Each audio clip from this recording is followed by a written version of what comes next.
Hi, everyone. Welcome to the Mental Disorder Podcast. Today, I have two guests with me. Jules Evans is the director of the Challenging Psychedelic Experiences Project and the lead author and editor of the Substack Ecstatic Integration. Kristin Nash is the executive director of the William G. Nash Foundation, focused on harm reduction and psychedelic safety. Jules and Kristin, welcome to the podcast. Thank you very much, Jonah. Thanks so much. So today we're going to have a bit of a different conversation. Both of you have thought and written a little bit about sort of psychedelic communication, how we should talk about psychedelics, how we should publicly message around psychedelics. And while the ideas of public messaging around drugs or risky substances and behaviors is not new, it is new for psychedelics. And this is sort of a new frontier. So this conversation is going to be us just kind of exploring this area and seeing sort of, what we can come up with in terms of what might be the best way to talk about these things, what the true risks and benefits might be, and how to balance those. But to start off, maybe you two could just start by talking about sort of your background and how you got interested in writing and talking about psychedelic use. So maybe we could start with you, Jules. Yes. So I was very interested in psychedelics as a teenager. And I was in the mid-90s in the kind of rave scene, British rave scene. And the kind of intense phase of psychedelic experimentation for me was aged 15 to 18. And aged 18, I had some wonderful experiences. And then I had a challenging or bad LSD trip when I was 18. Bad setting, bad set, bad integration afterwards. And that led to me developing PTSD and social anxiety for several years. At that stage in 95, there was very little information about psychedelics or psychedelic difficulties or what you should do about it. I went to see a therapist who said this was just teen angst and I'd grow out of it. Went to a psychiatrist who said he could cure me in one session by waving his fingers in front of my face. Neither of those things turned out to be true in my case. And I had to discover for myself how to recover. And it took a long time. And it really cemented my interest in mental health, but also in things like philosophy and in psychology and spirituality. And I became a writer who's written about all kinds of things. And I came back to the topic of psychedelics for my second book, which had a chapter on psychedelic research. And then in the last few years, I've just been focusing my work on psychedelic risks, what kind of difficulties people experience, and what helps people who get into those difficulties. So I haven't, I always remember myself as 18, very frightened and lost, not knowing what to do when I was in these kinds of difficulties. So I'm trying to make it easier for people to either avoid those difficulties altogether, or if they're in them, to know how to, cope with them and reduce them. Wow, that's quite the story. And it's always interesting when people start with some negative experience and find a way to turn it positive, right? Right. How about you, Kristin? Yeah, so I have a background actually in health communications. And also public health, working in the global public health setting, doing sexual and reproductive health and harm reduction work for HIV/AIDS. So that's sort of my professional background. 4 years ago, next week, actually on March 7th, I lost my 21-year-old son in an accident related to psychedelic use. And that was my first experience with psychedelics. The reason I think messaging is so important to me is in talking to Will about drugs before he died and talking with his friends afterward, they said to me, they were like, we never dreamed things could go so sideways. Like, these are supposed to be the least harmful drugs, in their 21-year-old way, they were tending to set and setting. I mean, they were a small group in their own home.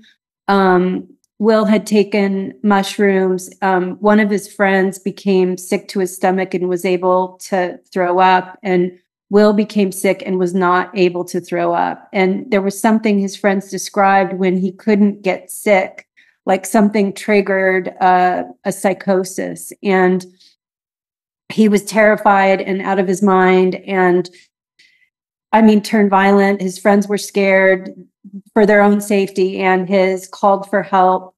That the people who responded didn't know how to help. Sort of every safety net, I think, from his understanding to his friends' understanding of safety practices to that first response sort of all failed. And ultimately, I mean, it could have been anything. He was almost jumping out a window. He had locked himself in a room, but they calmed him down, and he kept talking about being thirsty, and he grabbed a jar of protein powder and like he was drinking. And he had two public safety officers standing over him, and he asphyxiated, and he sort of died right there. And so for me, I guess having the harm reduction background, it just, it was so preventable. It was just so preventable. Like, this does not need to happen. And so I just think the way we message these and you know, the intention and the safer use practices are just critical. That's a very sad story, but thank you for sharing it. And, you know, I think one thing that the three of us have probably noticed, and in some cases written about, is these stories of psychedelic harms are starting to come out more in the media now, right? So two very prominent ones from, I guess, last year was, first of all, Matthew Perry, right, was on Friends, and he was known for having a drug addiction, which basically, really impacted his life and his career. And unfortunately, at some point, he thought, "Oh, I'm going to start doing ketamine, and that's going to, be a therapeutic thing, like a medical thing." And he ended up, I think, drowning in his pool while, he had ketamine in his system, which is very unfortunate. And the other example, which Jules, maybe you can talk about, but there was a recent case with a pilot, an off-duty pilot. Can you, share that story? Yeah, it was in October. A guy called Joseph Emerson. He was an off-duty pilot for Alaska Airlines. He went to Washington State, where he met up with some friends for a kind of annual camping expedition. And they spontaneously decided to take some magic mushrooms that someone had brought. He'd never done psychedelics before. He decided to take them. He had a difficult experience. And apparently the day afterwards, he was still experiencing what sounds like derealization. He didn't know what was real. He felt like he was in a dream. This came and went. But he then got on a plane to go back to California, where he lived. And he was, as an off-duty pilot, he was in the cockpit, traveling in the cockpit. And during the flight, he again felt intensely that he was in a dream. And he thought, how do I wake up? Maybe if I crash the plane, I will wake up. And he almost did this. He was prevented from doing it, escorted to a chair, and kept there and arrested when the plane emergency landed in Portland. And he was charged with 84 counts of attempted murder. And this happened to come out the same day, the news of this, as we published a paper on the kind of extended difficulties that people can experience after psychedelics, including derealization. And the thing that struck me about this case, when it made the news and made these big headlines, was the reaction of the psychedelic industry. There is now this industry. And various psychedelic experts said to the media, this couldn't be connected to the mushrooms he'd taken because it was 2 days afterwards, so it would be out of his system. It sounds like, probably pre-existing mental health problems, or this was irresponsible behavior, this kind of thing. And our paper, as we can talk later, showed that actually it's very common for people to have extended difficulties lasting days, weeks, months, or years after psychedelics. And one of the difficulties people can get into is this kind of derealization. So in fact, I got in touch with his defense team and sent our paper to them and said, this happens. And look at these quotes. These people also said, I thought I was in a dream. How do I wake up? Or I cut myself to try and wake up, or these kinds of things. And that helped his defense team convince the jury in that case to drop the attempted murder charges, but he's still facing counts of reckless endangerment. But it was one of the first big stories for a few years showing the risks and harms of psychedelics. It was a very high-profile case. I think now the New York Times is making a documentary about it and so on. Same with the Matthew Perry case. Same with the Wall Street Journal story about Elon Musk's problematic use of ketamine. There are beginning to be more high-profile stories of some of the kind of risks and harms of psychedelics, portraying them in a less positive light after 15 years of amazingly positive media coverage. I was just going to add to that there are many cases that are not high profile behind those high profile cases. And I know, Will's case is been called an outlier, but I do know many families who have also lost family members. Those just it doesn't get put on the death certificate because it's often a death from trauma or suicide or some other cause. There's no data collection around that. But those cases are definitely there. Yeah. And another place where we need better data. Right. Well, I think what's happened is basically there was so much negative coverage of psychedelics for years and years and years. And some, I tend to think history goes in cycles, right? So some of that is probably a reaction to their initial pop-up in the 60s, right? And what people saw and what it was doing to people. And so then it goes all the way negative. And then now it's kind of, it's more positive. Now we're kind of getting back in the negative cycle as things, or as the usage spreads. And I think a good place to start when talking about any kind of risk is to sort of talk about the continuum of risk, right? And I'm not sure if this has been studied super rigorously or something like that, but we have these high profile cases, right? Of, okay, somebody took some mushrooms for the first time and tried to down a plane. That's like an extreme case, right? But sort of if we're thinking about the full kind of spectrum of risk in terms of from using different types of psychedelics, what are you guys sort of seeing out there in terms of like from the mildest thing being like, maybe, it can cause nausea and headache or something to the biggest? First of all, there's the risk that you just have an unpleasant experience, what's called a challenging experience. In the Canadian Psychedelic Survey, there's these different kind of, there's not loads of data, but there's some data points out there. In the Canadian Psychedelic Survey of Canadian psychonauts, 52% of people said they'd had an intensely challenging trip, and 45% thought no good had come of it. So the most common difficulties were mental or sensory overload, paranoia, worried that they'll never be the same after the trip, worried that they would die. So those kinds of, if you take psychedelics, there's a good chance you'll have at least one challenging experience, and they can be some of the most terrifying experiences of your life. Sometimes people still feel that there's good that comes of them, but not always. And then there's the risk of difficulties that continue beyond challenging trips.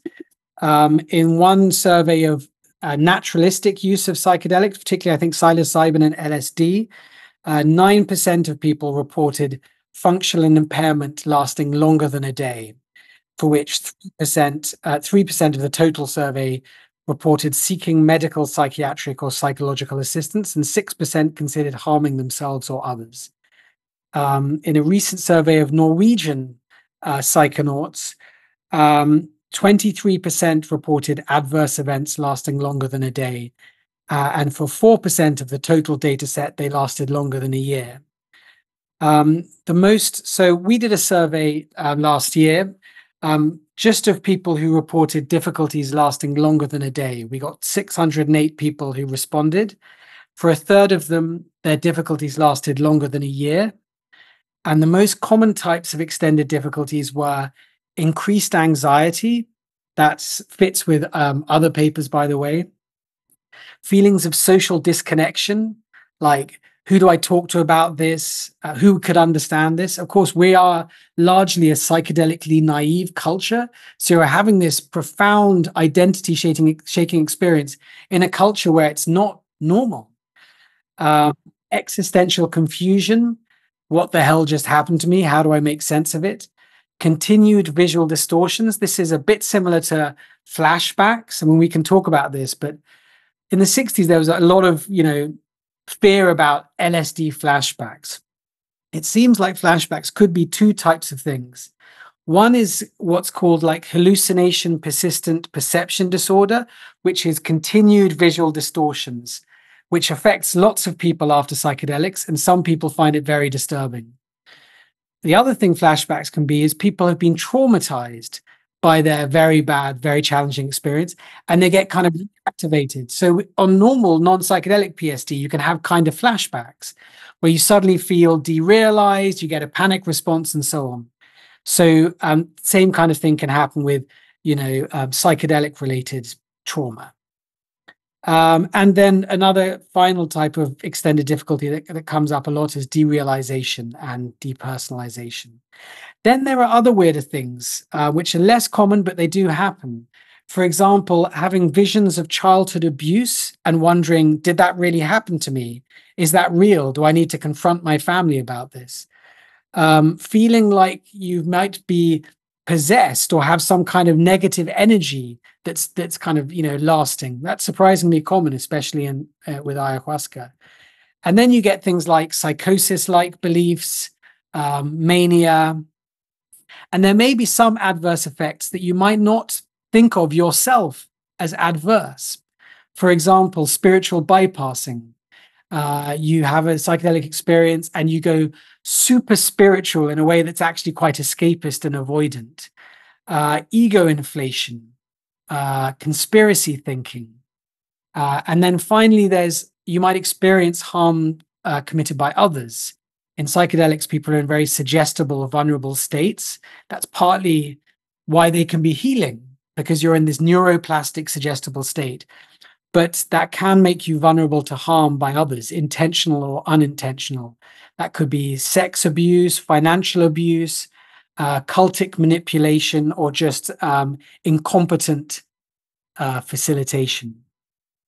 So that's mainly in naturalistic settings, but there are also harms in clinical settings. So under safe clinical settings, they significantly reduce the kind of harms, most of which come down to bad set or bad setting. But even in clinical trials where people are very carefully screened and they have the best possible attention, you still get, for example, in Compass's trial of psilocybin for treatment-resistant depression, 7% of participants had treatment emergency serious adverse events. Some felt more suicidal. Same figure for MAPS's trial of MDMA for PTSD. So the best possible clinical conditions reduce risks, but they do not eliminate them. And of course, when you roll out these treatments on a mass scale, as we've seen with ketamine, you don't always get the best possible clinical settings. You get people over-prescribing for money. You get people cutting down on care for profit. You get incompetent facilitators. So trial data is the best possible outcomes. We need to keep that in mind. When you mentioned the Canadian Psychedelic Use Survey, it reminded me that when I looked at that survey, which is not a bad survey, it's a good survey, but you look at that survey and a lot of these surveys, and you'll see that a pretty disproportionate number of the participants have like postgraduate degrees and things like that, right? And are basically doing really well in their life, other than whatever might be going on psychedelically. And I think that's also useful to consider, because when we're talking about the research so far, a lot of it is on people who disproportionately are already doing well in life, have education, have financial resources. And so we don't really know what would happen, or we can guess what would happen if this were rolled out to a much wider population who doesn't have the same resources and opportunities. Yeah, I think that's true. I mean, it's the context to which people are going back to as well. If they're going back to a context where they can't take a week off, to integrate and journal and draw mandalas and they might be going back to contexts which are re-traumatizing or re-triggering or just chaotic. That's going to make it harder in this very vulnerable, suggestible state. The two other points I just make quickly is people often point to the clinical data and the low rate of adverse events in the clinical data, but there's some reason to believe that adverse events are minimized and downplayed by people running trials for two reasons. The scientists running the trials either truly believe that psychedelics are going to save the world, so there's a kind of positivity bias, they're very emotionally and spiritually invested in psychedelics, or they're financially motivated to downplay adverse events. So there's examples from that. For example, in Johnson & Johnson's trial of their ketamine spray, where I believe 40% of adverse events weren't reported in the papers. The other thing is, I think academics need to realize there's what happens in this very controlled, sterile environment of clinical trials, and then there's what happens in the field, and it's much wilder. You have all kinds of less scrupulous, less conscientious operators. I mean, I've just been writing about Oregon, the first state to legalize psychedelics, and there's one program there, cost tens of thousands of dollars. It offered psilocybin for addiction recovery, for which there's no evidence. It was run by this kind of spiritual group, kind of presented as legal, even though it actually didn't fit with the legal rules. The client was asked to kind of draw a tarot card before and after the session. I mean, so I don't think academics understand quite how different the psychedelic field and psychedelic industry is to their incredibly responsible clinical trials. I do. And I'm glad you talked about, Jules, the reporting of adverse events, because that's definitely been an issue. The other thing I wanted to say is Robin Carhart Harris, in a recent interview with the Huberman podcast, talked about the influence of music in the trials. And I just wanted to point that out as something I've experienced in holotropic breath work, which is a very similar to a psychedelic experience pioneered by Stanislav Grof, using the same protocol as a psychedelic trip, but using the breath only. And the music has a very powerful place in that experience. And it was just interesting to hear Robin talk about the fact that no one's actually ever studied the psychedelic experience apart from the music, to see what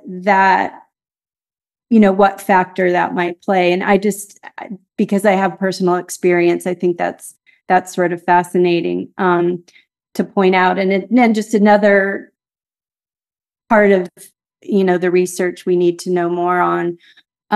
As far as the data, though, I did want to point to a study that I was involved with that was published earlier this year on emergency room data in California. And I don't know if you've seen that, Jonah, but to our knowledge, it's sort of the first population level study showing sort of over time, tracking as use has increased, right? What's happened to ER and hospital visits. So it's in the state of California. And it showed a more than 50% increase in both ER visits and hospitalizations. I think the limitation is that, as you said earlier, all psychedelics are aggregated together. So we definitely need, we need to understand these by substance. We need to understand demographics, like by age. But that data is, why is that the first data and sort of the only population data we have? So we need to do better. Yeah, I mean, I think like the level of research on this proportionate, or I should say the level of good research on this proportionate to how much money is going into marketing it is really disproportionate. And I think this tends to be the norm, right? And when anything is kind of trying to get legalized. And there's a lot of playing catch up there. That unfortunately usually comes too late, but that's sort of the world we live in. Well, and I think that's the sort of cannabis experience too. A lot of risks were sort of downplayed in cannabis legalization, and those are just now being sort of better understood. So I think with psychedelics, we have a chance to do better. It's just SSRIs as well. They were launched in the 80s, and there's research only now coming out on things like withdrawal, like dependency and withdrawal, on effect on libido 30 years later. So I, in a way, because there's so much attention on psychedelics, I think it's hopefully going a bit quicker. There's more awareness of the harms and risks earlier. Yeah, I mean, let's hope so. I think, one thing that I think with psychedelics is a bit different than some of these other drugs, whether it's SSRIs or cannabis. And I mean, maybe you can make you can make different philosophical arguments here and there, but is that psychedelics do seem to have the potential to really change people's experience of reality and their understanding of like the metaphysics of reality, right? Like a lot of people who do psychedelics will have a spiritual experience, and when you kind of dig down into what that means, they'll start saying things like, well, everything is one, or everything is a dream, right? Or like everything is connected. And this is, I think, I have a friend, Andrew Cutler, who he writes a very good Substack, where he kind of looks at sort of the history of the evolution of consciousness and things like that, and the developments of religion and spirituality. And I think there's kind of a good argument to be had that some of these substances can almost bring people back to like an earlier stage of mental, thinking, before your ego, your sense of self was so developed, right? And that's very powerful. But I think given that it's also coupled with this very suggestible state, it kind of raises a question about like, to what degree can people really consent to have their worldview changed in such a big way? And this is, I think, it's a difficult question, because like you could say the same thing about going to church, right? Like, well, going to church has the side effect of maybe you're more likely to believe in God or believe in an afterlife, right? And so it's a bit difficult, but I rarely see it discussed as a potential risk. Like there is a risk that your whole worldview, your whole sense of how everything works could be changed by taking a substance. I was just going to say, I love the question. And I think it's sort of the gating question, and something that should be part of the informed consent process. To me, the first question is, or the first statement is, psychedelics aren't for everyone. And how should someone think about if they're right for them or right for them right now? And I think what you're saying is, I don't hear mainstream like stakeholders having that conversation at all. And it's sort of right. It's the snow globe metaphor that you're the skier on the mountain, you're going to shake the snow globe and the snow is going to go all over. And, in the best possible circumstance, it's going to carve this clean, beautiful path for you to follow. And in the less optimal circumstance, the trails are going to go all over in directions that you could never have anticipated. And I absolutely think, for me, it's all about informed consent. And so how can we do that if we're not having that particular conversation? Yeah, we're doing a study about existential confusion after psychedelics. So other papers have shown that psychedelics can lead to profound belief shift and identity shift. Often a shift from a belief in a materialist to a more kind of animist or spirit-filled spiritual universe in some form, which sounds great. But what we're finding in our study is that shift can be bewildering. It's not like necessarily A to B. There are often weeks or months or years when people feel, what do I believe? Who am I? And it's really challenging and really lonely and really confusing. They can end up obsessively thinking about the meaning of reality, the meaning of life, these kinds of big questions.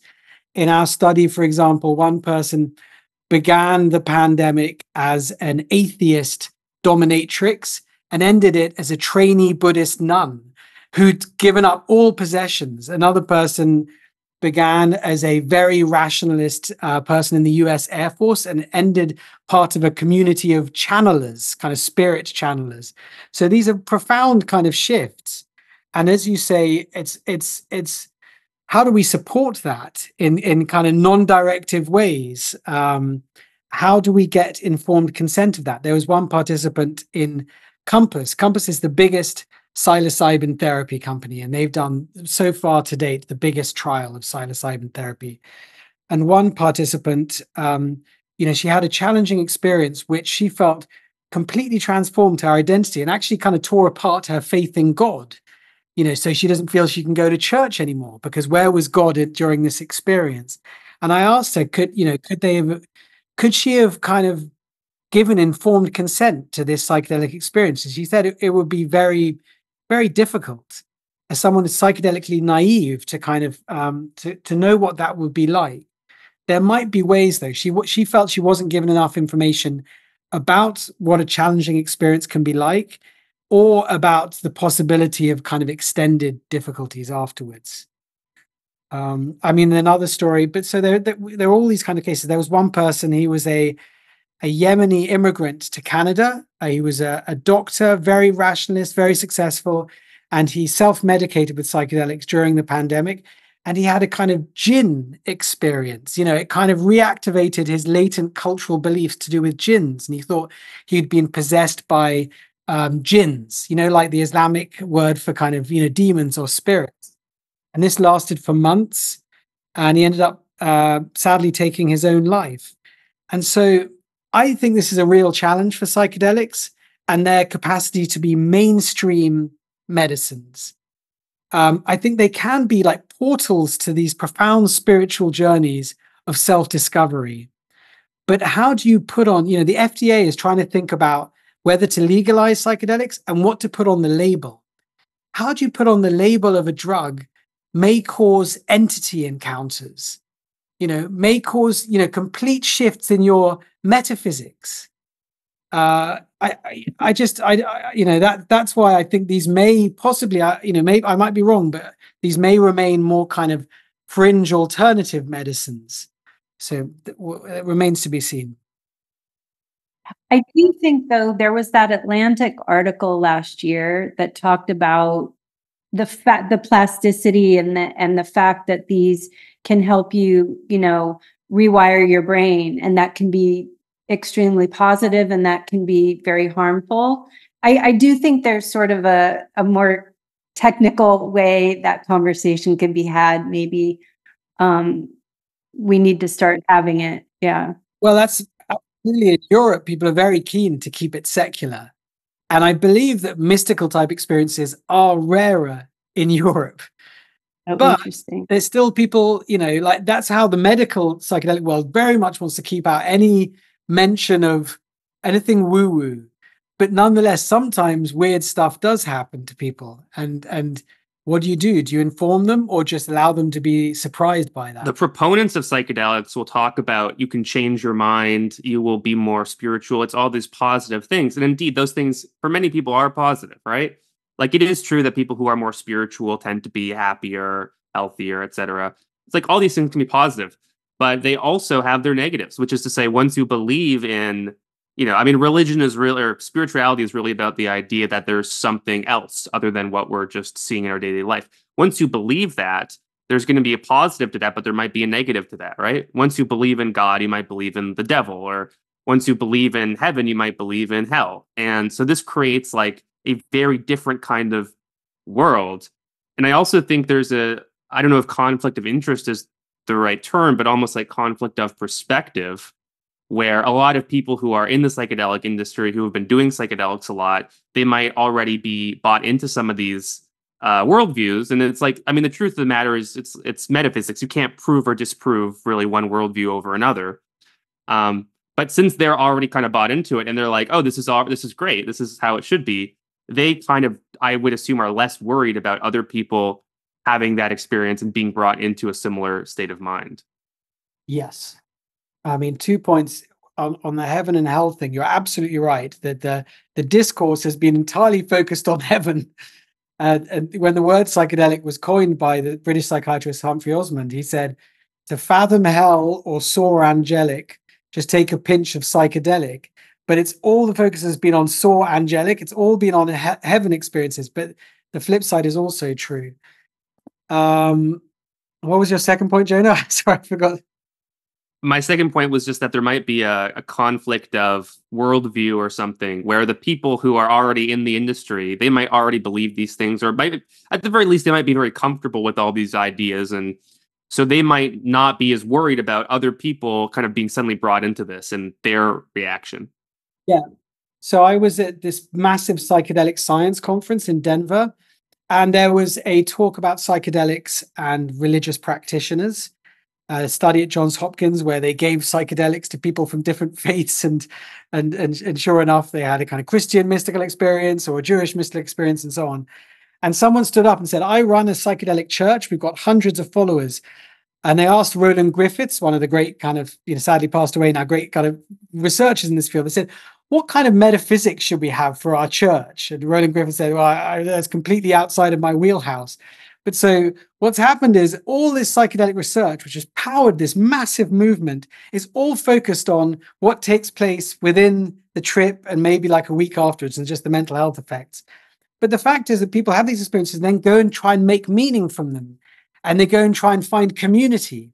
And that's all happens outside of that little academic trial room.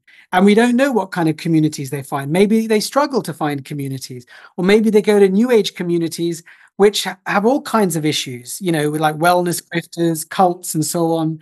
So the community, the cultural integration aspect of psychedelics is extremely hard to research and is barely researched at all. If you think about spiritual experiences, right, for the average person, a spiritual experience is something that is difficult to understand. And so religions or religious institutions kind of have a role in helping sort of bring people together and explaining their experiences to them, right? Saying, this is why you feel like there's something more than there is, or, this is why these holidays or these experiences are meaningful. And I think psychedelic sort of religions are in this early stage, right? And it wouldn't surprise me if going forward, as these things become more and more popular, you have more and more of these kinds of religions that are basically trying, like whatever it might be, whether it's, psychedelic Christianity or psychedelic Buddhism or New Ageism, bringing people together and trying to have a shared meaning. Because the truth is, most people who produce psychedelics don't want to spend a lot of time reading about philosophy and, Indian religions and things like that. They just want a community that explains their experience for them. I think the other piece of this is like the suggestibility and vulnerability, and the idea of like a facilitator pushing their worldview onto somebody, which could happen in the church in a group setting, or it could happen in an individual setting.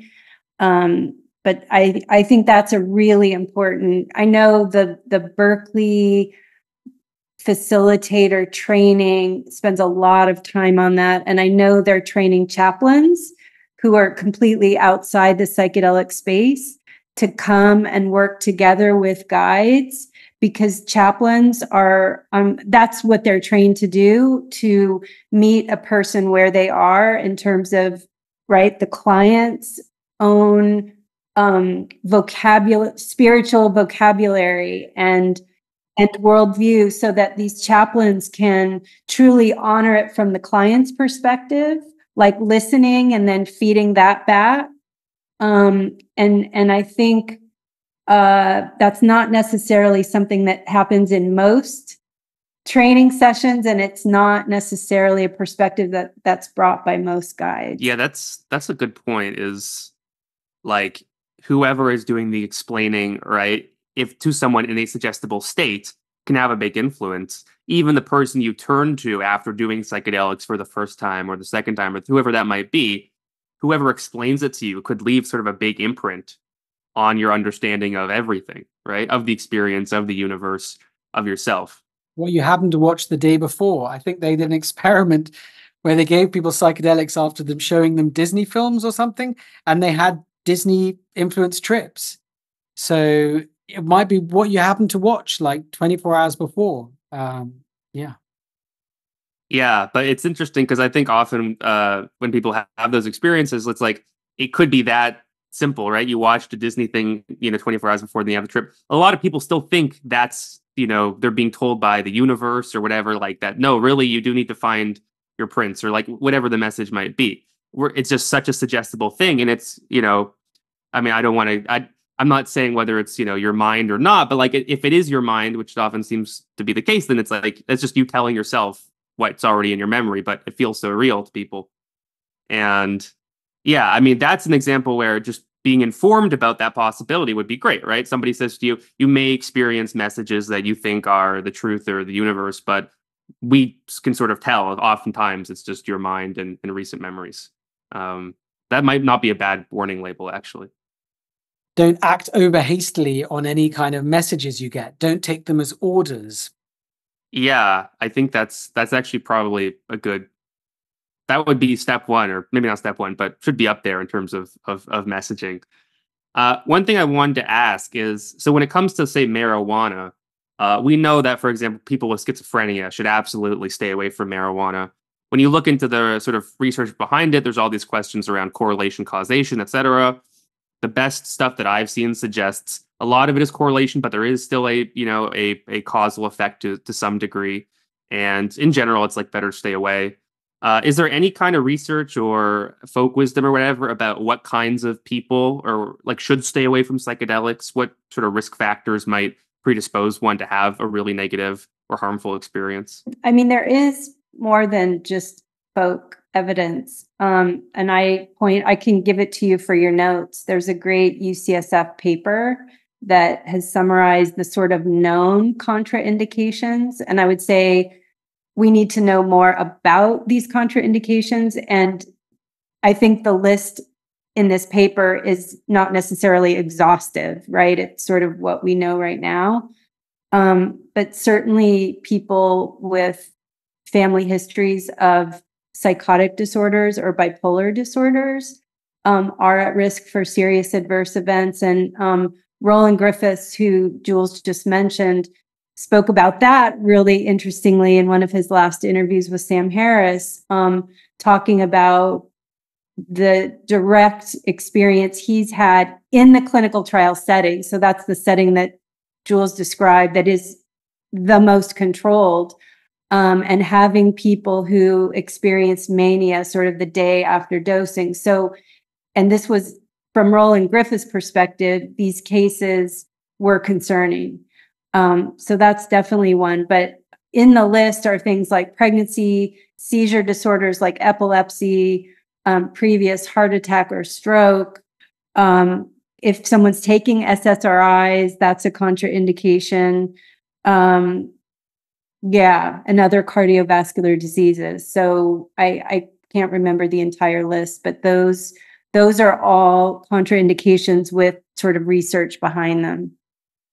And I'm not sure all of those have enough awareness around them. There's been some early work on what might make extended difficulties more likely as well.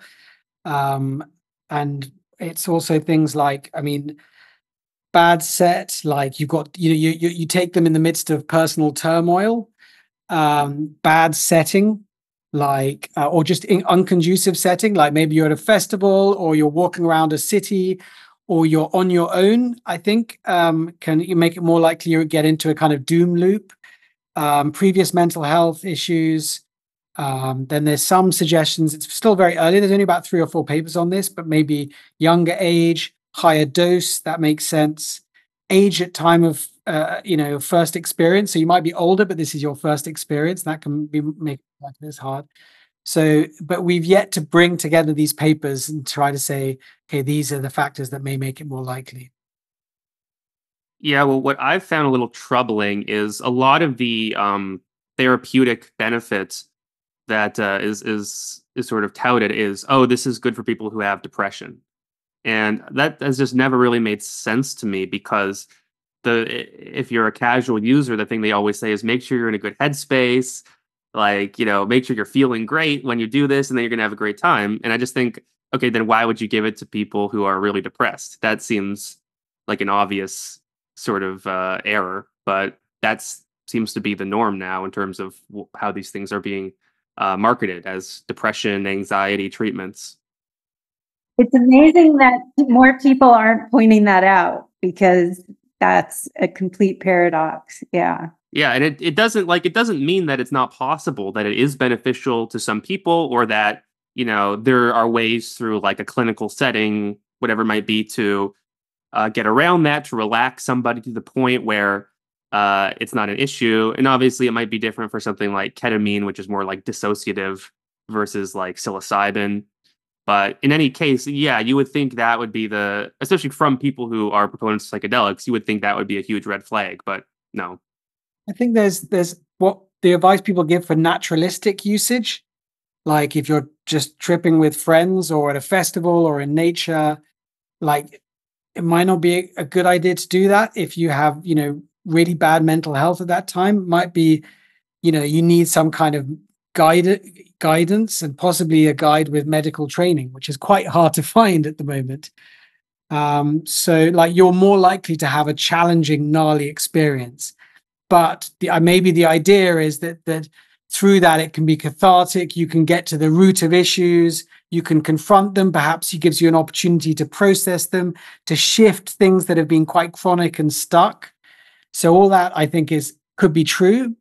It's just that it's not always true. Sometimes people don't really have any effect, and sometimes people get overwhelmed. It shows in their problems and they're overwhelmed by it. Well, in the spirit of trying not to be too one-sided, let's talk for a little bit about the positive effects of psychedelics, or the benefits, at least as have been sort of studied and touted so far. So obviously, we can start easily as the recreational benefit, right? So people enjoy them, they're fun to do. You can, learn a lot about yourself, or about, nature or the world and things like that from doing them. So we can easily say that, and it's true for any drug, right? That's recreationally enjoyable, right? Like that is a benefit. That's something that ought to be taken into account whenever we're thinking about communicating or regulating something.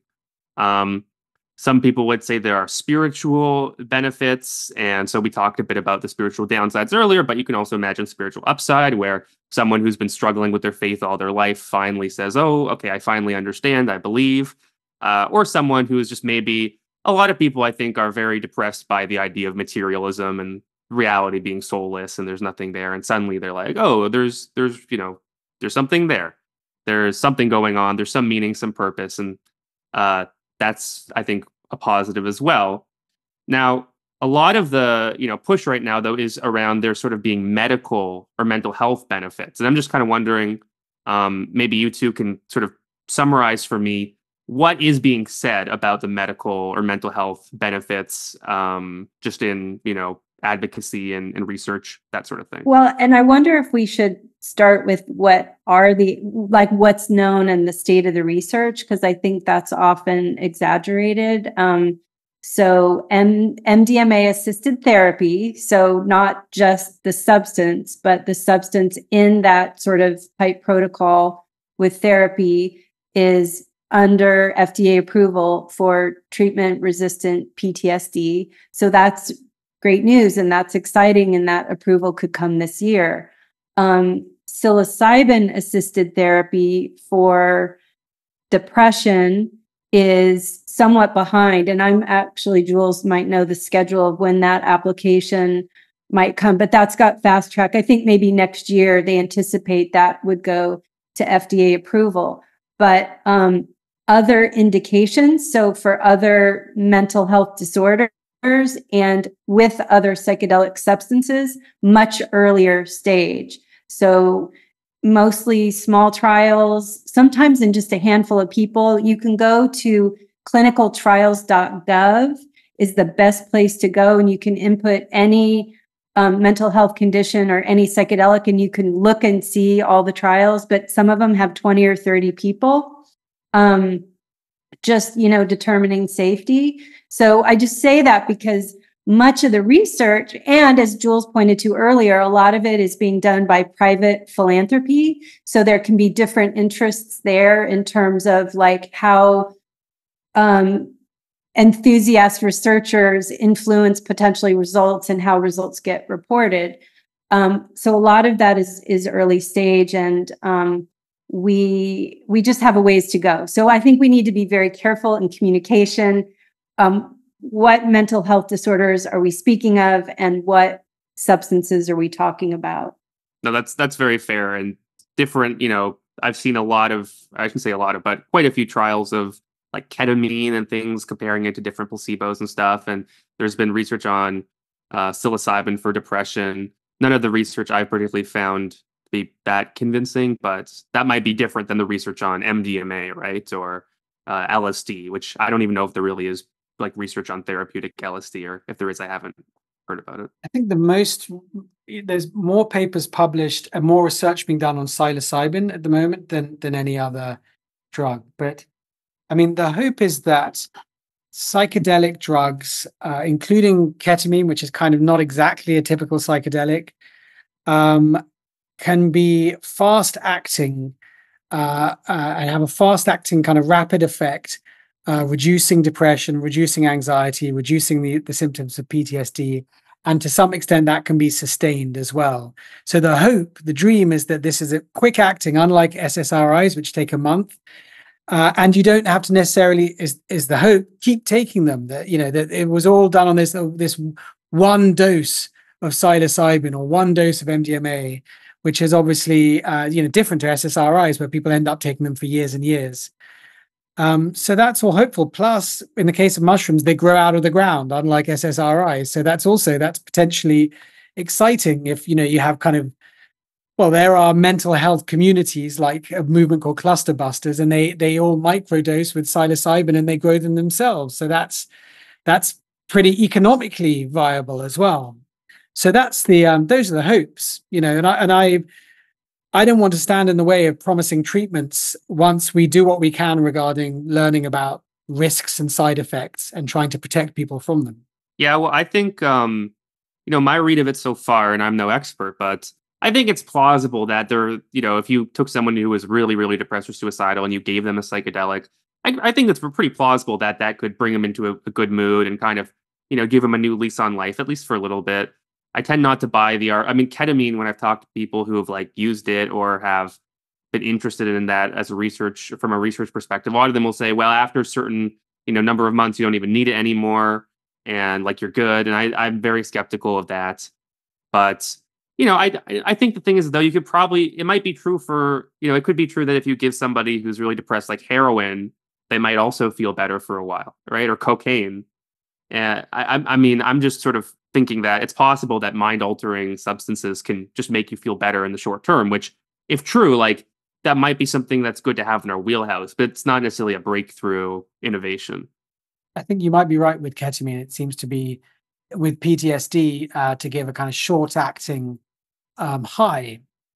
It's possible that traditional classic psychedelics operate differently, that it does create this, greater plasticity or this weird interaction with one's subconscious, which I don't think we necessarily entirely understand, but the way that it brings up trauma, brings up memories, brings up issues, and gives people the opportunity to confront them and process them. So I can see that could be helpful. It's just, the kind of long-term personality changes aren't always expected or wanted. Well, and you'd mentioned LSD, which is interesting. I think LSD is probably harder to study. It's got such a longer duration. But what I've seen that I think is not helpful is the sort of natural substances being promoted as natural, safe, non-addictive, and so, but they're no safer than LSD, and so there's this idea, natural good, synthetic bad. And I think it gives people a false sense of safety around the substances that grow in the ground. Yeah, it's both genius and really stupid. Yeah. It's been effective, though. It's been very effective. I mean, the policymakers, we've been working on bills through the California legislature, and policymakers will vote yes for natural substances and have asked for synthetics to be taken out, just for that reason. Yeah, it's amazing. Well, the addictive status of different psychedelics, I think, is also interesting because I mean, people said about marijuana. They said marijuana is not addictive. I think anybody who's spent any time around anybody who smokes marijuana can say pretty conclusively that's obviously not true. And people were like, I think the debate back then was around something like, well, there's this technical term, definition of addiction that the real medical profession uses, and it's about altering your brain in a certain way, and marijuana doesn't do that. And I think we can all sort of see that, okay, clearly there's a lot of people who are addicted to marijuana. Psychedelics, I don't really know about. I know Robert Smith of The Cure said that he was addicted to psychedelics in like the 80s. And that like I think he was living in some Victorian castle or something. He would just do them every day, and then go write music. But I'm wondering if you two have you guys come across sort of, stories or anecdata of people who get addicted to, say, like mushrooms or LSD? Because I'm not saying it's not possible. I'm just saying I've not really run into people who've said I had an addictive issue with these kinds of substances. I think ketamine can be more addictive. And I think the idea is more psychological addiction rather than like physical addiction. But Jules, you probably know more about that. A colleague wrote something on psychological dependency on classic psychedelics. You're absolutely right that ketamine has been proven that it can cause dependency, and there are lots of cases of that. And people get dependent on the dissociative kind of short-acting high, and it also really can damage people's bodies, people's urinary systems, and then they're in such pain that they take more ketamine for the pain. So that and it really annoys me that the potentially addictive properties of ketamine aren't mentioned in media reports, and it wasn't even mentioned when Matthew Perry died with ketamine in his system, and none of the media articles mentioned this. And they talked to all these ketamine experts. Experts mean sellers. These are people who sell ketamine. That's what expert means. It's like calling someone a crack expert, the dealer on the corner. I mean, a little bit like, let's go now to our crack expert. Is this harmful? But anyway, and so it annoyed me that they didn't mention it. But as to other, yes, people do become dependent on it. John Lennon's another example. He said he became dependent on LSD, psychologically dependent, not physically. You wouldn't necessarily get withdrawal, but you want to go back to that place over and over. So that can happen, and people get fixated on it as well.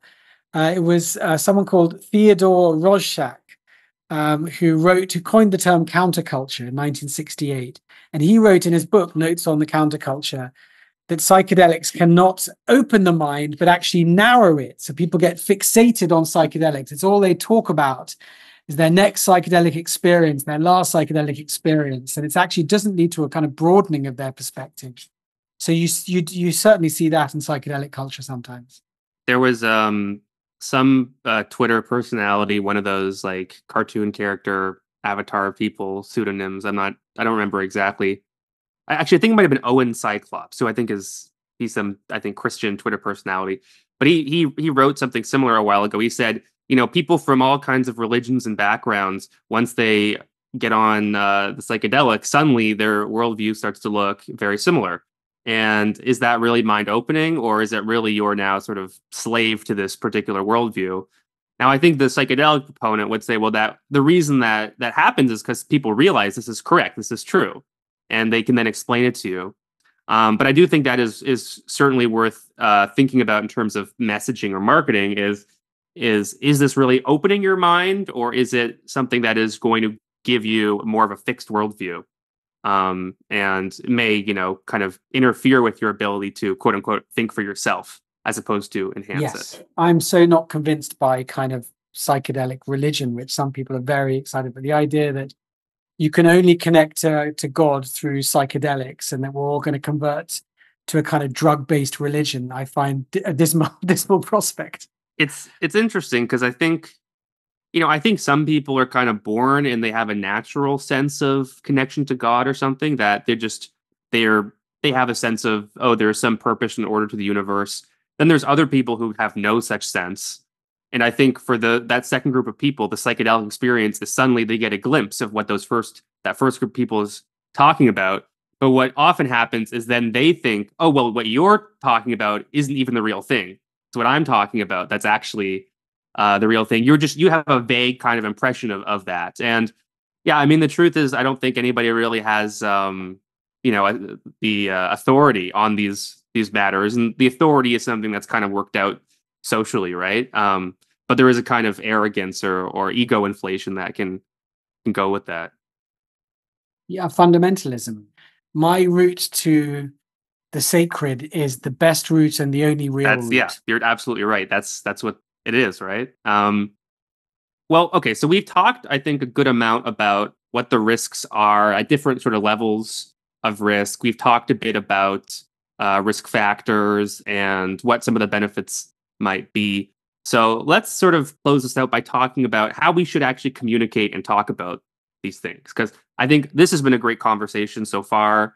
All of us are fairly, I think, well read, and we're sort of interested in this topic. But the average person who's going to try psychedelics for the first time or not has not spent a lot of time thinking about these things.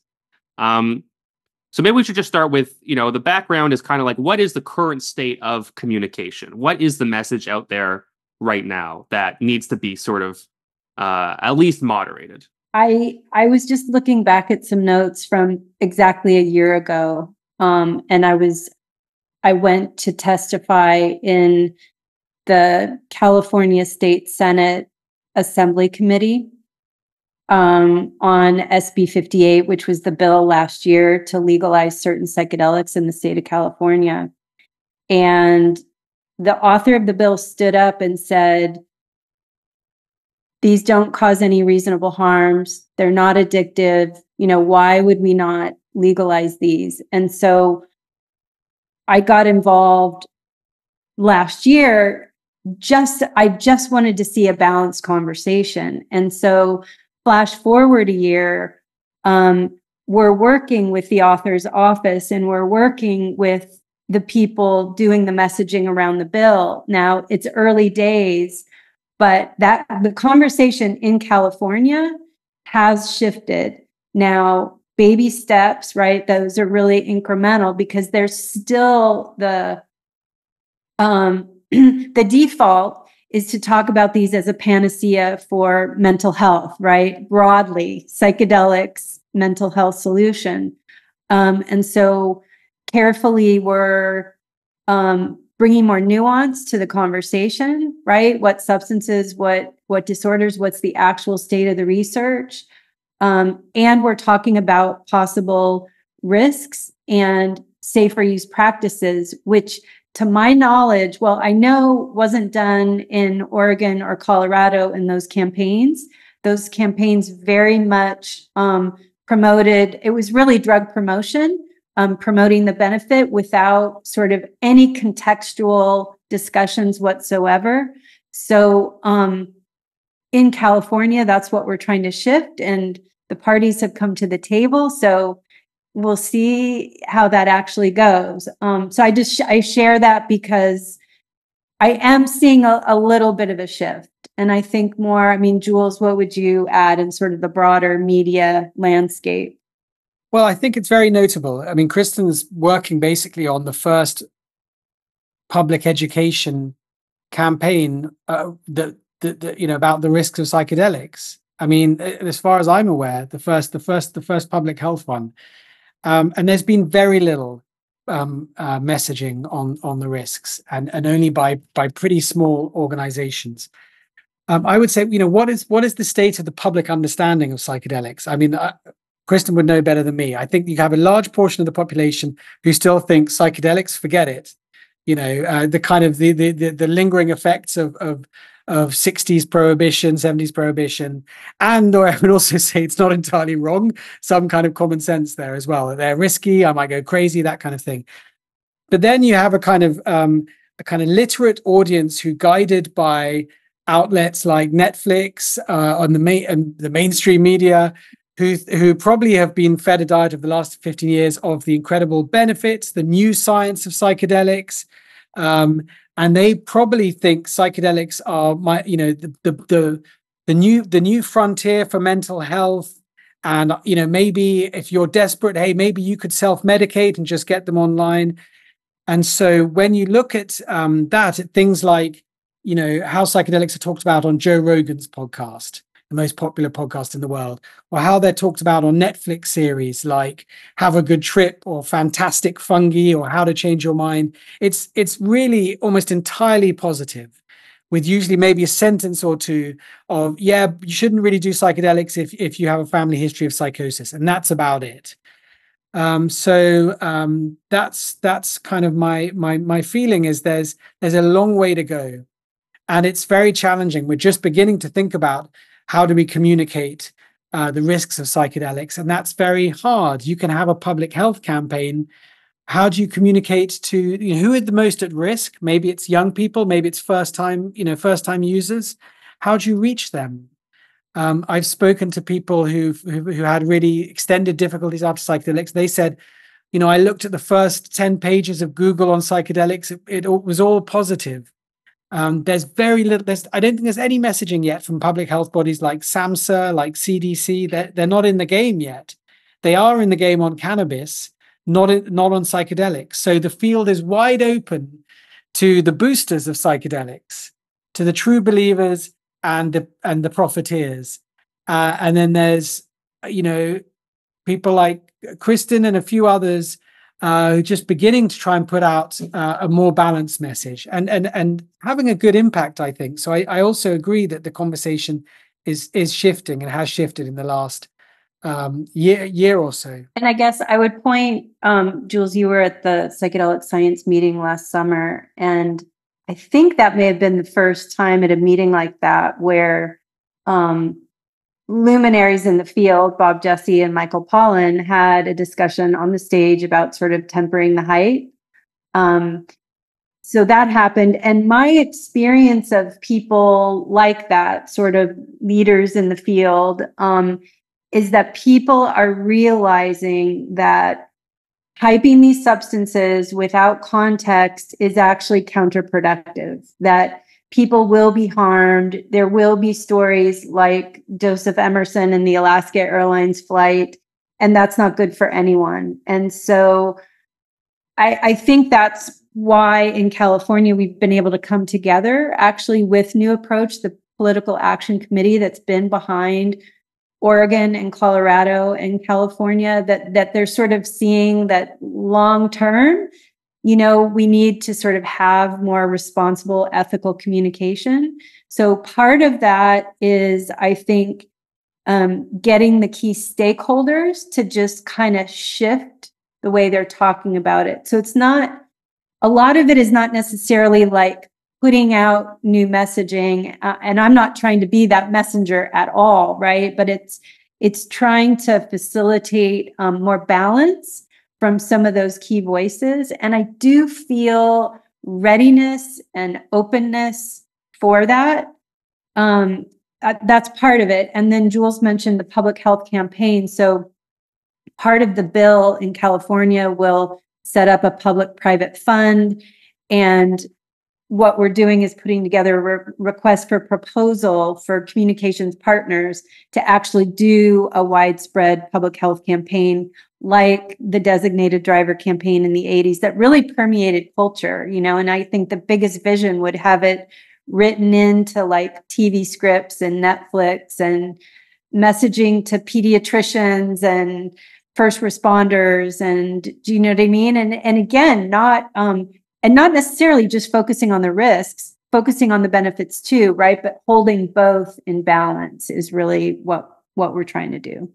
So if you had to let's say you had to do an elevator pitch to somebody who's thinking about trying psychedelics, and you have 30 seconds or so to kind of talk to them about what are the risks, what are the benefits, like what would you say to them? What message would you try and communicate? Well, okay, I want to hear Jules answer it too. But I mean, for me, the first thing I would say is psychedelics are not for everyone. So first, what's your set and setting? What's your intention? What are your potential contraindications, right? Like, go through a thought process. There are other ways to achieve altered states of consciousness. There are other ways to achieve spiritual mysticism. So, like, first is this right for you? And if the answer is yes, then it's, I would say, don't trip alone. Have a trusted, sober, experienced sitter with you. Do your research about the substance and the dose. Tend to set and setting, and have an emergency plan. That sounds pretty good, actually. Yeah, I think I would just add to that that these can leave you vulnerable and in a suggestible state, and in a rather sensitive state for days afterwards. So have an integration plan as well. Like I mean, in one study we did, 30% of people who went to a psychedelic truffle retreat had short-term integration challenges. So it's not just the safe set and setting of the experience, but it's also having a good container afterwards, telling your friends and family, making sure you have good social support, not doing it if you're in the middle of an incredibly busy time at work, all of which is hard, of course, because we are so busy these days. But yes, having an integration plan as well, and that especially telling friends and family and having good social support in place. And if you're taking psychedelics for mental health reasons, telling your therapist or your psychiatrist, having an even stronger integration plan, because you might have difficulties, which can be an opportunity for change, but you need to think. Sorry, I've got the person's got out of the elevator by now, I think. Yeah, well, just having an integration plan, I'd say that is the door's closed. There's a lot to get in there, right? Including what was I saying earlier about I think it was about making sure the person understands that your worldview could really change, like your sense of reality and all these things could really change. And trying to ask people, like, is that something that you would really be okay with? And in terms of education, I think there's lots that you can sort of point to, right? So you could pull up Joe Rogan or other people and say, look at the crazy stuff that this guy, believes in. Is this the kind of person you want to be? Because I'm not saying this is going to make you believe that stuff, but it's going to push you more in that direction. And some people might say yes, and some people might say no, right? I mean, there's this.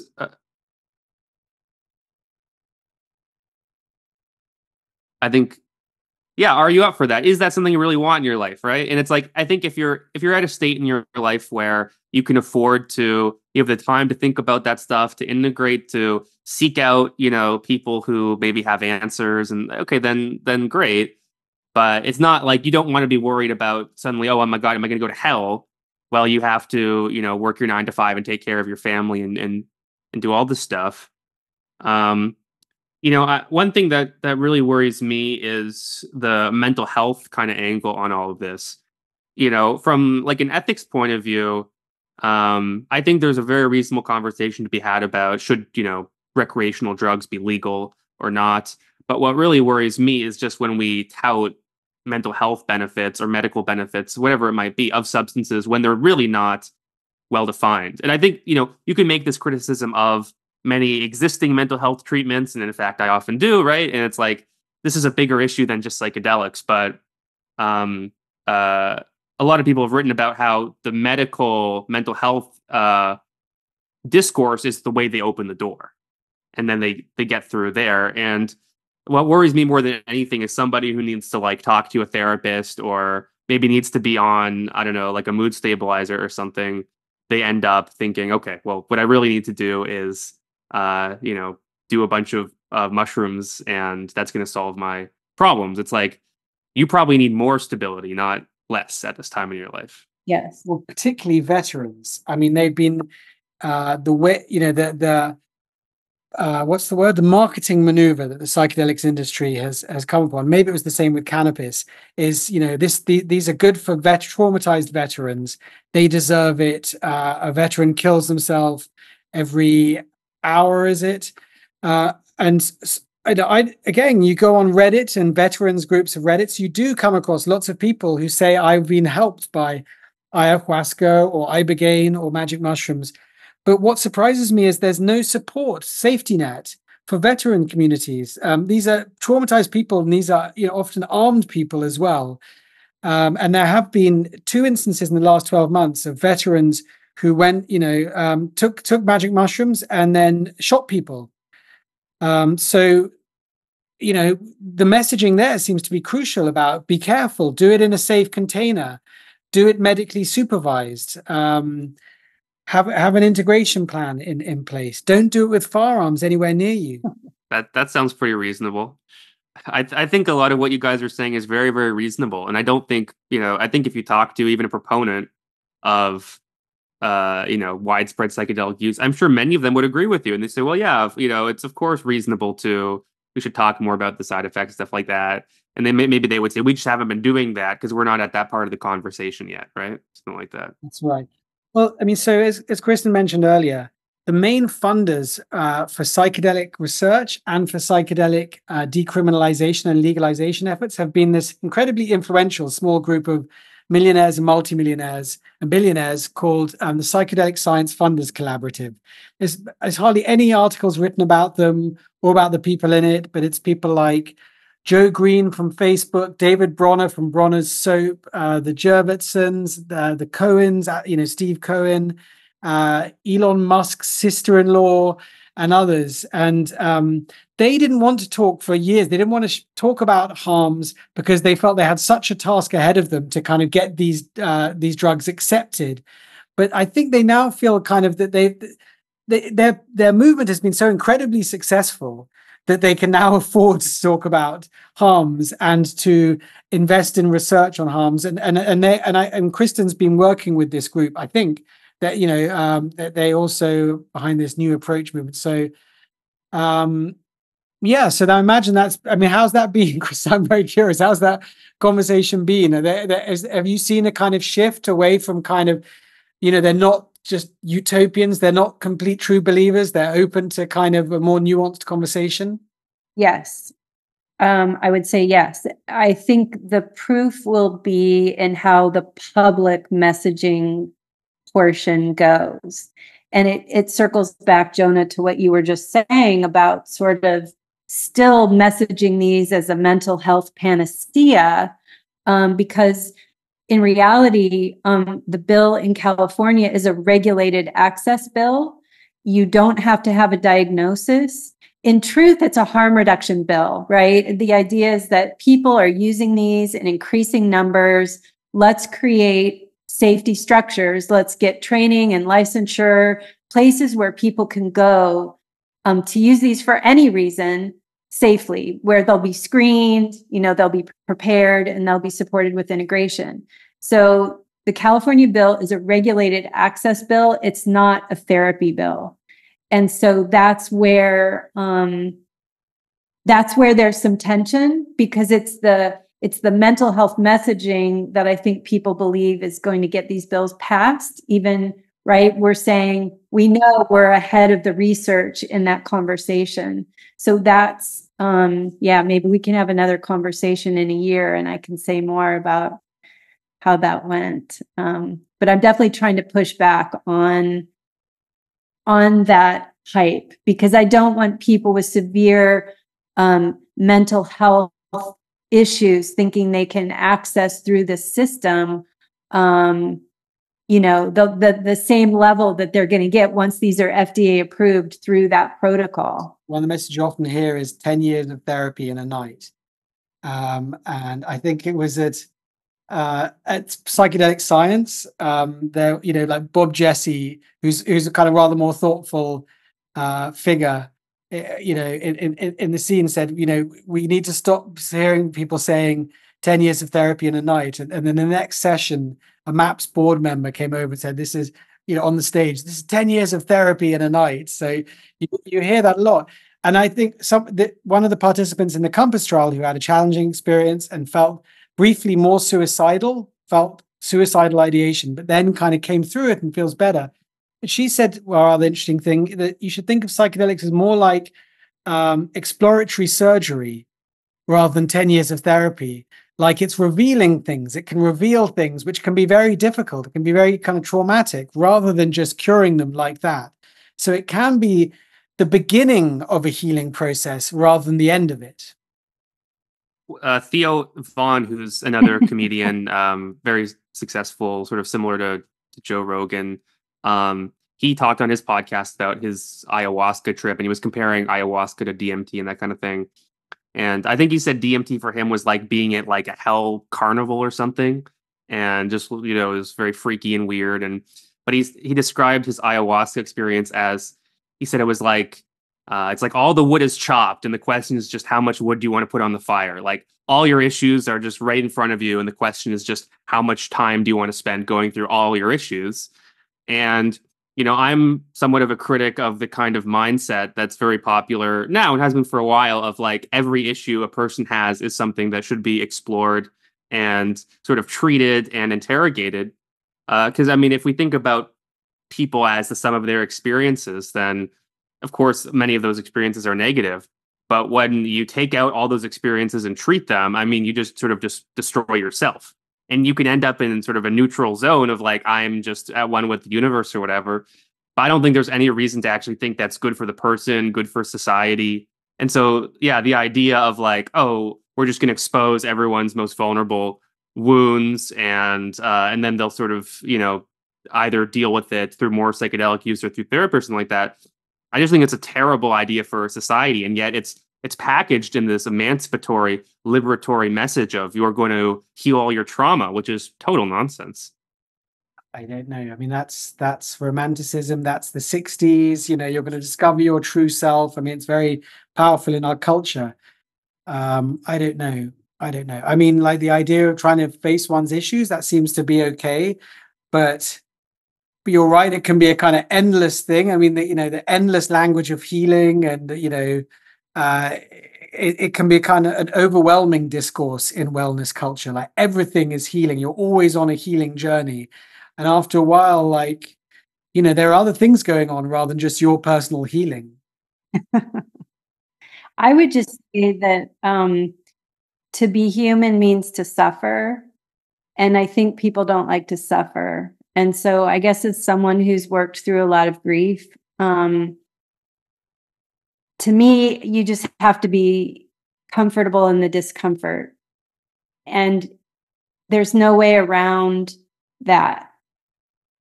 So let's just sit with it and accept it. And maybe psychedelics can help people do that. But I guess I'm trying to sort of agree with what you're saying, is that the idea of taking a medicine and just healing the discomfort, I think the only way to do that is to just be with it and be okay with it and feel it. And it doesn't feel good. And that's part of being human. Yeah. And again, it's like, yeah, if it is true that people will say that if you take MDMA, then you can revisit your PTSD experience and you don't feel, scared or upset, and that this has some therapeutic effect. If that's true, I think that's great. And then let's let those people who have that particular issue do it. But the messaging that I see, and that I think a lot of people get into as they kind of get a bit deeper into the psychedelic community, is that it's just a constant state of, you're constantly working on your shit. You're constantly like, it's constant self-development, healing. And I've seen people spiral into this, and they get coaches and gurus, and it's like, it becomes their whole life is in some sense like trying to, it's almost like Scientology, actually, in some sense, right? Where you're trying to like, I don't know, neutralize yourself, basically. And yeah, I just think that this is not something that like should be encouraged. And in terms of messaging, it's also not something that's really, I don't know if it's really possible or if it were like desirable. And like, the classic, worry about psychedelics is, oh, you're going to lose your mind, right? And there are people who genuinely like do lose their mind, like they basically are psychotic after, and that is sort of their life.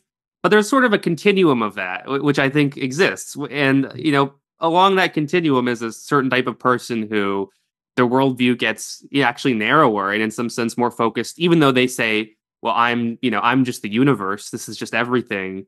It's not about me. It's about, everything really becomes about them and their healing journey, their imagination. They imagine all the parts of themselves and they go into dialogue with. It's like, it's very, it's I think it's obviously not like a healthy, well integrated sort of place to go. And yet a lot of the messaging seems to point towards that kind of like know yourself and really heal yourself. And yeah, I mean, I'm rambling a bit, but that's part of my worry too, is like, it's not just the messaging around the safety, but around the purpose and the ultimate normative value of these substances is to end up in the state of sort of constantly perfecting yourself. I guess, like anything, too much of something becomes negative, right, at a certain point. And so I think we need to do a certain amount of self-examination. And what you're talking about is almost maybe an addiction or taking that thing to an extreme where then it becomes problematic. It makes me think that maybe part of the public awareness around this is like, everyone knows what it's like when someone's drinking too much alcohol, right? Or when someone's smoking too much weed. But we don't actually have great language for when someone is doing too many psychedelics. And like, what does that look like? How do you know when to say to your friend or your loved one, hey, maybe you're spending too much time doing this and it's starting to kind of impact how you see yourself, how you see the world, et cetera. And maybe just time to sort of chill out and take a break. Maybe that's something that needs to be explored too. I call the Substack Ecstatic Integration because it's about how Western culture reintegrates ecstatic experiences, including psychedelic experiences and meditation experiences and so on, back into our culture after several hundred years of marginalizing them and pathologizing them. And we don't have ecstatic literacy yet. They are not socially habituated. And as a result, people can have messages on psychedelics that they can take completely literally rather than thinking about the nuanced interpretation of them. They can also take psychedelics or other ecstatic experiences in the company of someone else and see them as a incredibly enlightened guru rather than a, sociopathic chancer, as they often are. So, we've got to learn literacy and like you said, just develop in the way that we have with alcohol, develop norms around them, shared norms. That takes a long time. For sure. Well, let me ask you guys as a final question, let's say, one worry that I sometimes have with public messaging or public health or whatever, it's not public health, actually, it's just public messaging in general, is just sometimes the more you talk about things, actually, the more normalized they become and the more people think it's normal and do it, right? So I'm just wondering if either of you guys have any worry about that around the, attempts in the future, let's say, to communicate around psychedelics. Is there a potential risk of the more normal sort of we make it to talk about them and to talk about the benefits and the risks and have that kind of conversation, it sort of could trivialize the possible damage? And yeah, I mean, what we've done up until recently is sort of tried not to talk about them at all. And now we're talking about them a lot more.